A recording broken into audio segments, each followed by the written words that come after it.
everyone, Kerry Engel here with Creative Scrapbooker magazine, and today I'm going to show you how to use your brother's ScanNCut to scan papers to create your own coordinating stencils. I used the ScanNCut to create this stencil which coordinates with this paper from the Echo Park Coffee collection, and then I used it to add some flocking to some paper and create a really unique textured one-of-a-kind card. To get started, what you need is the Brother scanning mat, and it has like this little secret panel in here. So we're going to put the paper in that we want scanned, and we're going to place it in here, and I get as high as I can. You put down the protective cover, and we're going to run this through the Brother ScanNCut DX. So I have my Brother scan mat loaded into the ScanNCut, and I have the protective sheet on top of my Echo Park paper. And what I'm going to do is we want to scan. So I'm going to go scan to cut data because I want to create a file out of this. It's going to scan the 12 by 12 area. It's set, I already preset it at level 2, and okay.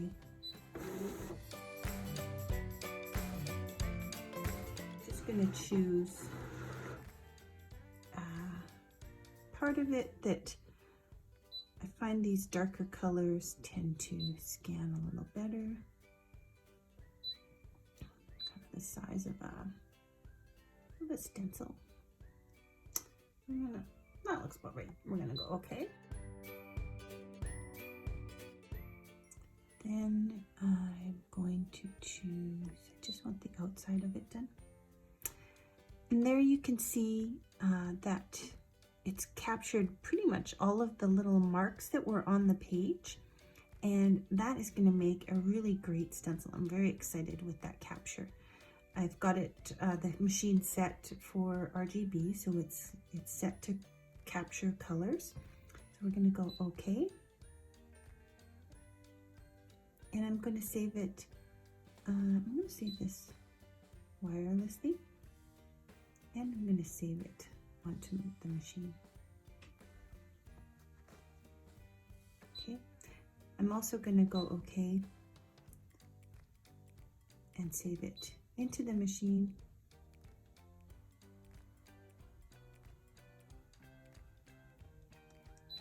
Okay, and we're good.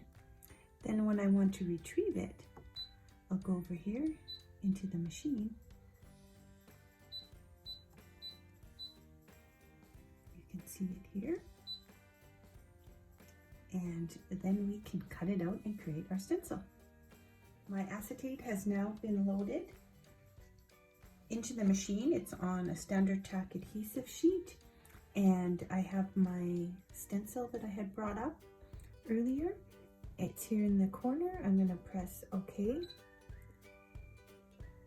going to go OK. I want this cut out.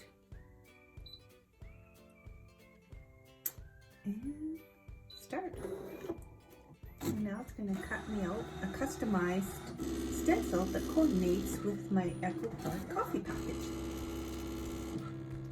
So the machine has has finished scanning, and you can see, it's hard to see with the acetate, but you can see that it's done a really great job of cutting out my stencil. I'm super excited to see this in action now.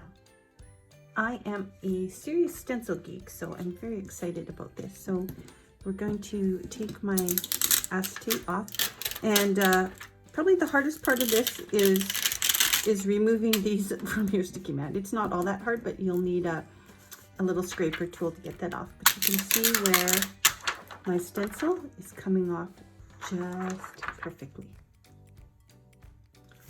So what I'm going to do next is take our stencil. It's fairly lightweight because it's been made out of and a transparency sheet.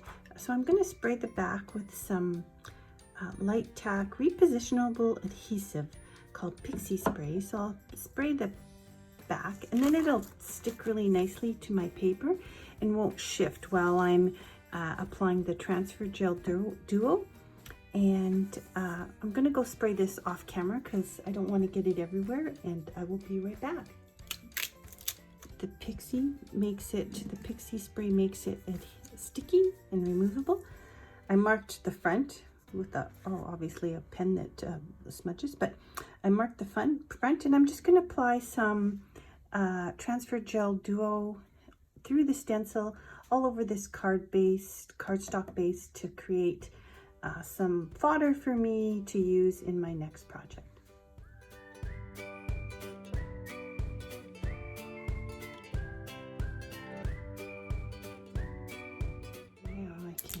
Lift it,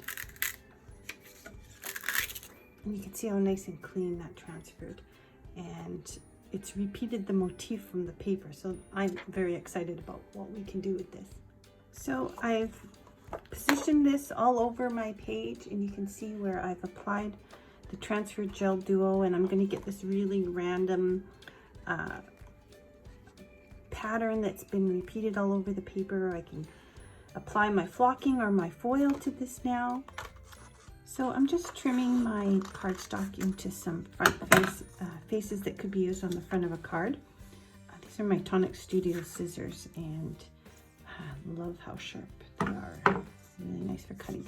So I've cut the flock to match my card front, and then I'm going to run this through a die cut machine. I ended up using two different colors, the Tuscan Gold and this pink shade as well. And I think I'm kind of liking the pink shade. I like the reverse image as well. We've got our original cardstock that we scanned. And now let's get crazy and see what we can create. To build my card, I'm going back to my Echo Park paper collection, the coffee collection, and I'm going to cut the base of my card using my Tonic Studio Guillotine. One of my favorite techniques is fussy cutting around large elements on cardstock. And this Echo Park collection does not disappoint. It has a lot of images that I can fussy cut out and then layer and use to build height within my card. So to do that, I'm using this Tonic Studio blade. You're going to need some sort of self-healing mat behind it.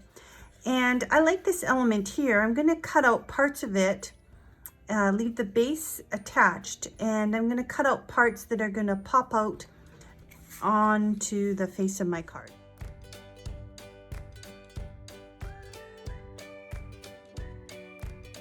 See here where I've taken the floral element from the middle of my card, because I'm kind of cheap and I want to use every last bit of cardstock that I can.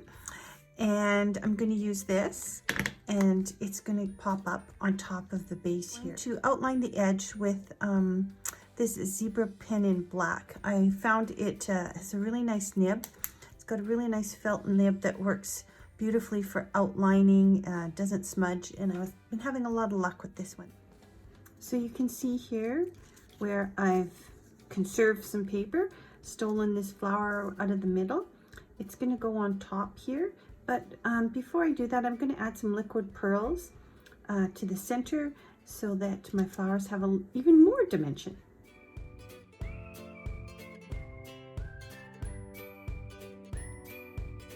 I used some Scrapbook adhesives by 3L, they're foam squares, to back the back of this.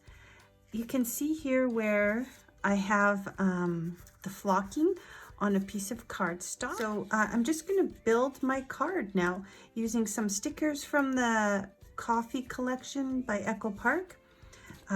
This is the coordinating paper that goes with our handmade stencil that we made. I'm going to layer all of the elements. I've taken one of the stickers and put it on some cardstock just to make it a white cardstock, just to make it a little sturdier. We're going to put her there, and then I'm going to place my my flowers on here, and they're popping off. And I took some of that leftover flocking, and I thought, oh, I'll cut out a couple leaves just to add a little bit of that flocking and some different dimension underneath.